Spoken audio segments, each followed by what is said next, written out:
Hey guys, welcome back to the channel. So today we're going to be working on a sole ulcer. I know it looks like a white line lesion, but you'll see further on in the video that it actually doesn't dip into the white line. Cleaning off the foot before I get started isn't necessary, but you all seem to enjoy it and it helps you see what's going on a little bit better, so I'll keep doing it. What I'm trimming now is called a dew claw. It was a little bit longer than the other one, so I trimmed it down a little bit. A cow uses that for balance while she lays down or stands up. Right now I want to pick away a little bit of this hoof horn just to kind of see what I'm dealing with here. You can see all this packed in debris in there, just kind of shows you how far down this actually goes. The goal right now is to remove any hoof horn around that lesion, just so that we can get down far enough so that new fresh hoof horn can start growing in. Obviously I don't know how far down it goes yet, so right now the goal is just to go slow and smooth and try not to cause the cow any further pain.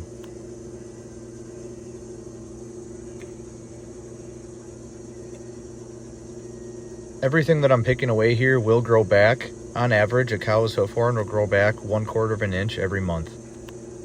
And cutting the hoof down doesn't actually hurt her at all. It's only when you get down to live flesh that it starts to hurt. This problem usually stems from walking or standing too long. That's why I always encourage a farmer to have very soft bedding to encourage the cows to lay down and get off their feet. Problems like this really flare up more in the summertime because a cow will stand up to cool down, so farmers try to combat this by putting fans in the barn along with sprinkler system to try to keep them cool. If you've seen some of my past videos, this is actually a very mild sole ulcer, and with the proper treatment and care, this will heal up just fine.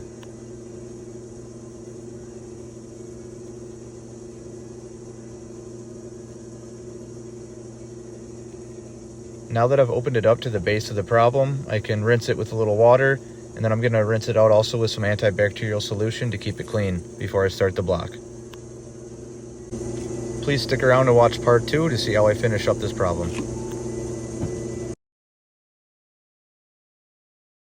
If you're seeing this, I hope you watched part 1 and you can see how I finish up this sole ulcer. If you haven't seen part 1, please go back to my page, watch part 1, and this will make a lot more sense. The tool I'm using now is called a rasp, and what that does is it roughs up that claw so that the glue will stick better to that claw.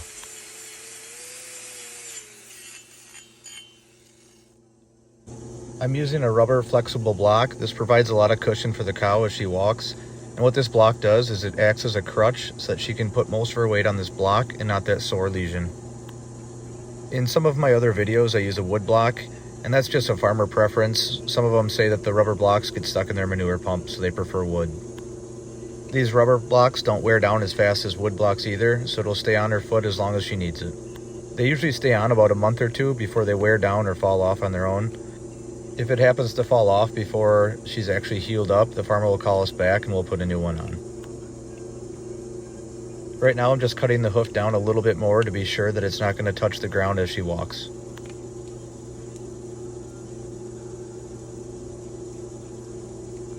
Now she's going to get treated with some more antibacterial solution to keep it clean. Then I wrap her with iodine mixed with salicylic acid, which is like aspirin for pain and inflammation, on a gauze to keep all that treatment inside, a little bit of cotton for some cushion, and this wrap will stay on 1 to 2 days until the farmer takes it off. It's important that this wrap comes off in 1 to 2 days, otherwise this wrap can start cutting into the heel, and also it gives it time to air out. Now that she's done, she's ready to be released. She took this whole process very well. Everything went good. Now she can go roam, go lay down, go eat, and just relax. And hopefully live a less painful life and walk a lot better. I hope you all enjoyed it. Please follow me for more content coming.